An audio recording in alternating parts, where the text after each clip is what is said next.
Assalamualaikum warahmatullahi wabarakatuh. Selamat pagi, salam sehat selalu. Apa kabar kalian? Masih tetap semangat belajar di rumah? Ya, diharapkan dalam masa pandemi COVID-19 ini kalian tetap belajar di rumah, tetap semangat untuk mengikuti pelajaran-pelajaran, mempelajari materi-materi yang diberikan.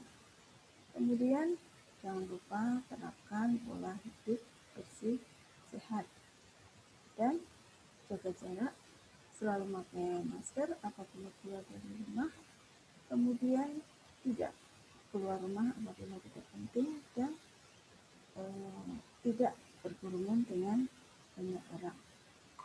Oke, sebelumnya Bro harapkan kalian sudah siap untuk mengikuti pembelajaran, dan apabila ada yang kurang paham atau kurang dimengerti, silakan untuk berdiskusi di chat.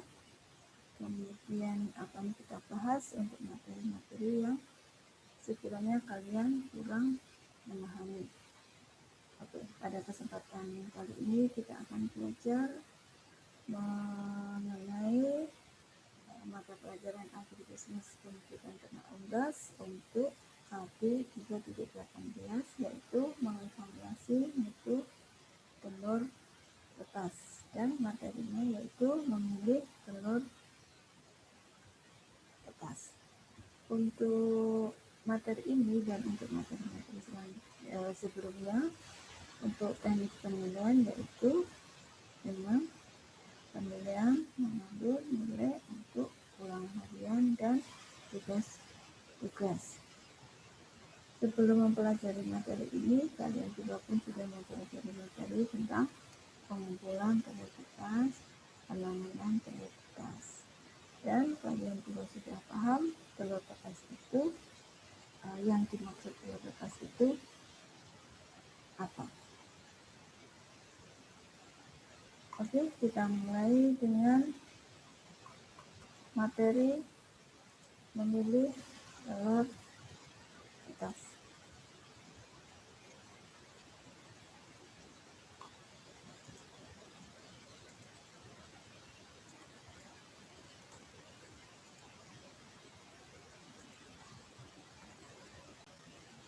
Oke, untuk materi mengevaluasi mutu telur tetas, yaitu materi memilih telur tetas.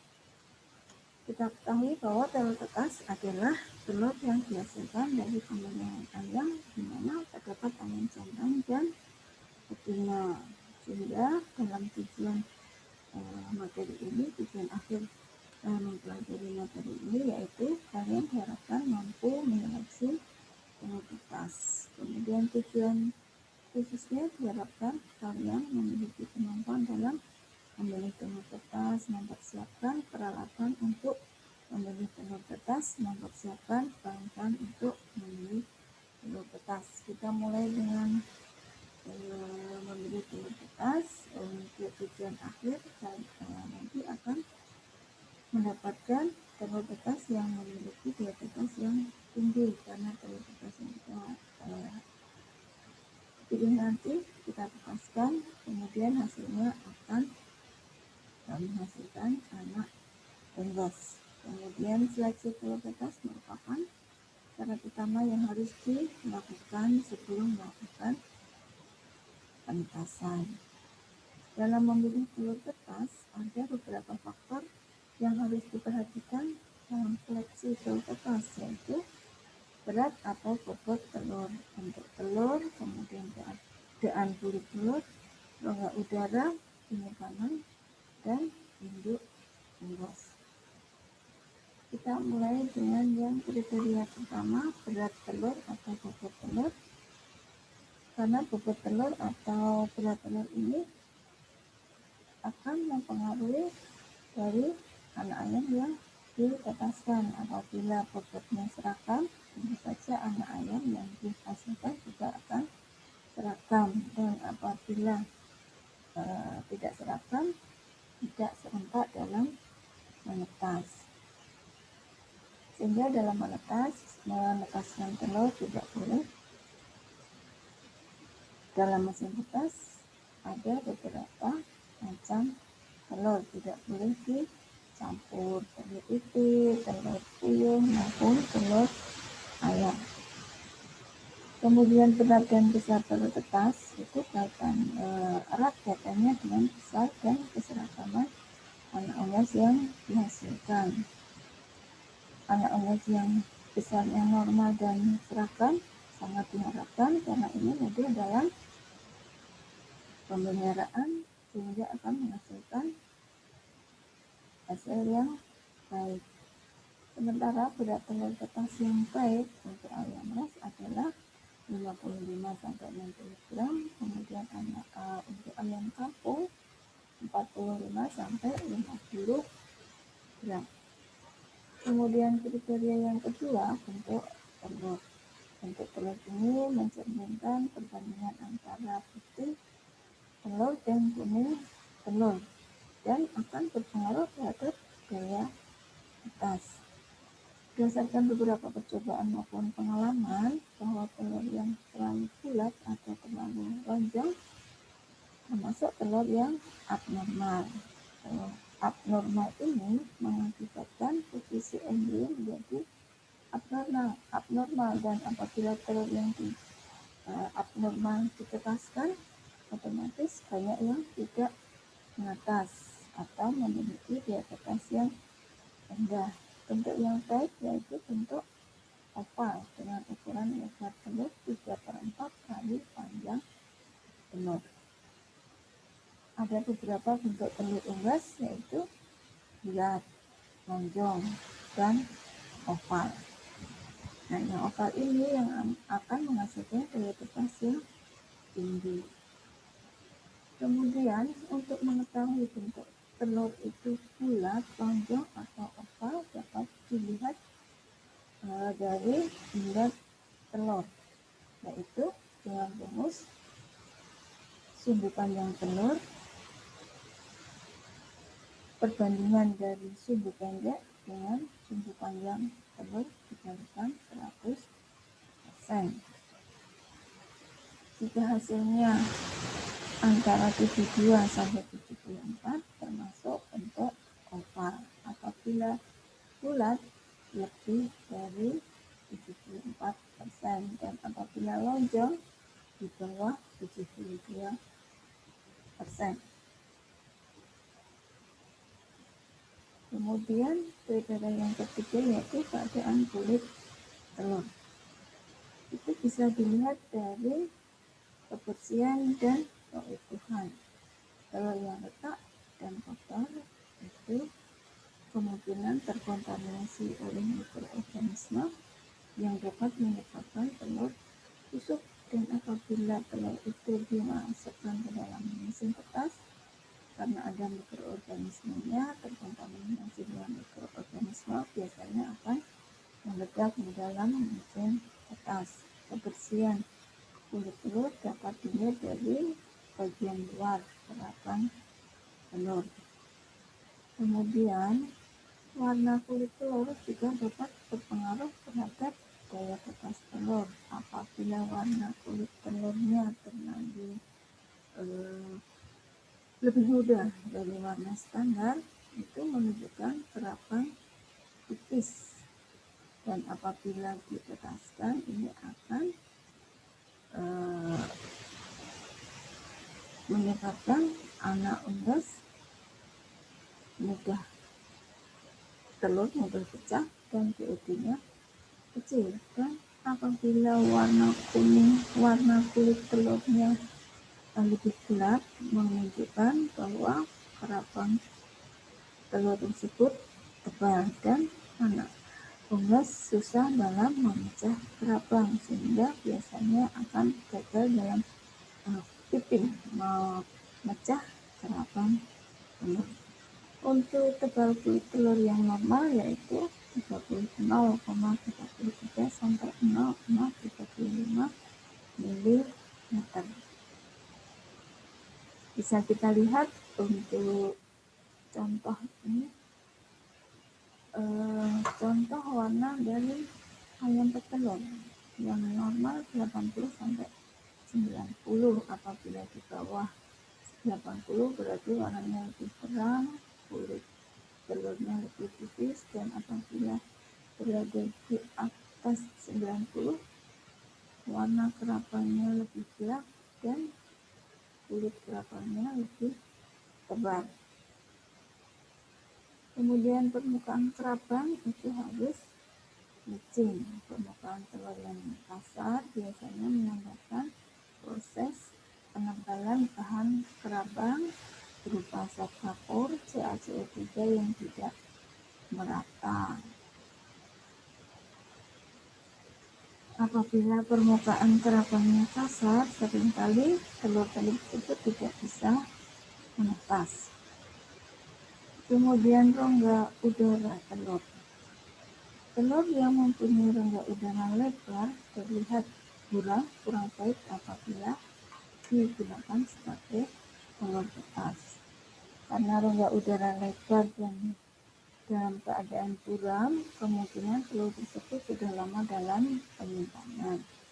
Telur tetas yang baik mempunyai rongga udara yang penuh, sehingga apabila kita menyimpan telur, sebaiknya penyimpanan diekstrak dan bagian tumpul di bagian atas.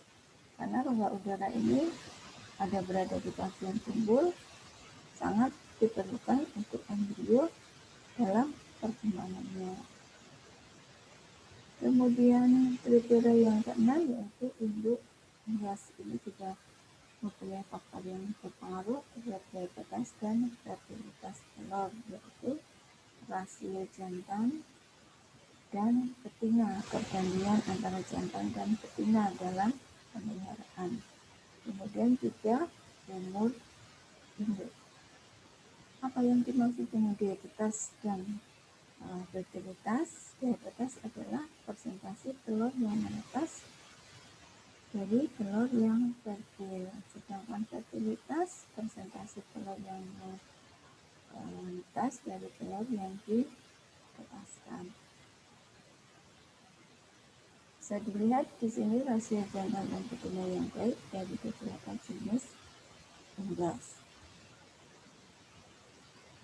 Kemudian di sini ada kualitas dari telur yang bagus dan telur yang kurang bagus. Ada telur yang kerapangnya kotor, ada yang bentuknya pun juga tidak oval.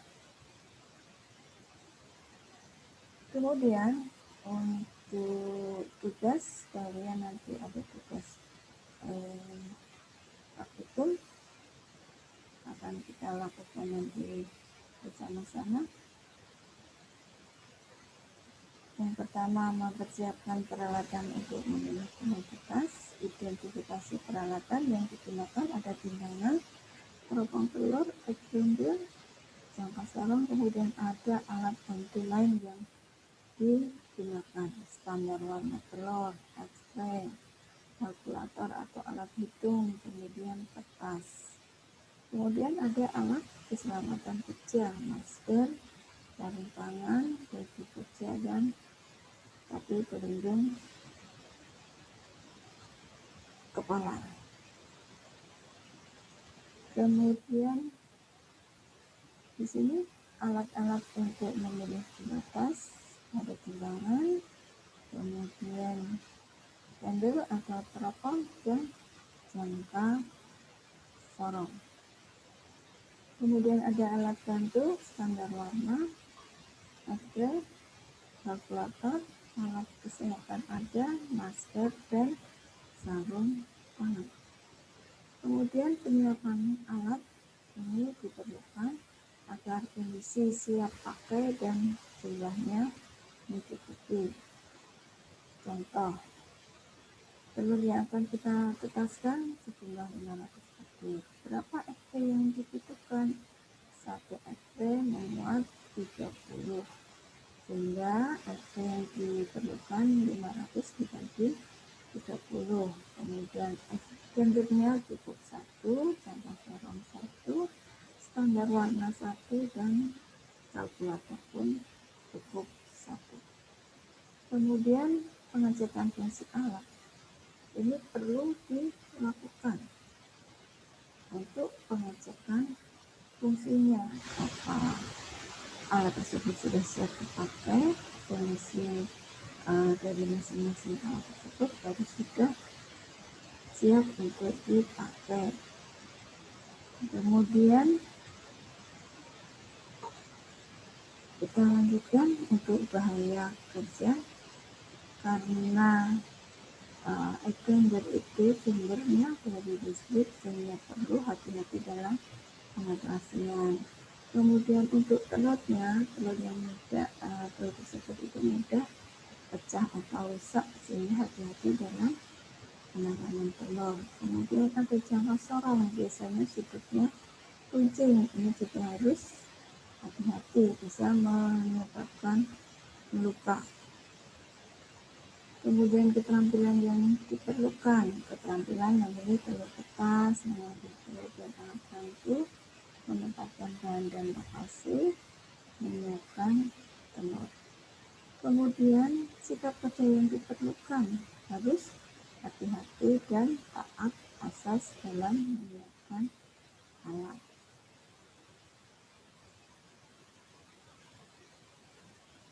Oke, sebelum ingin mengakhiri materi ini, nanti kita bisa merangkum, menyimpulkan, dan kesimpulan kalian tulis dalam kertas, kemudian difoto, kemudian dikirim di General KD 3.18, dan nanti dari kesimpulan-kesimpulan yang kalian kirim, kita buat kesimpulan bersama-sama, merangkum bersama-sama apa yang telah kita pelajari. Demikian materi untuk kali ini, dan untuk materi PowerPoint nanti akan di-share juga. Kemudian ada lagi YouTube, kalian harus pelajari YouTube yang akan di-share, itu sebagai pedoman dalam tugas mandiri. Kalian coba praktikkan di rumah, nanti ada tutorial dalam memilih telur lepas. Kemudian jangan lupa belajar, nanti ada ulangan harian. Diharapkan ulangan harian kalian bisa mengerjakan dengan baik dan hasilnya pun juga akan maksimal. Demikian, semoga bermanfaat materi ini. Tetap semangat belajar di rumah, jaga kesehatan, terapkan pola hidup bersih dan sehat. Saya akhiri. Assalamualaikum warahmatullahi wabarakatuh.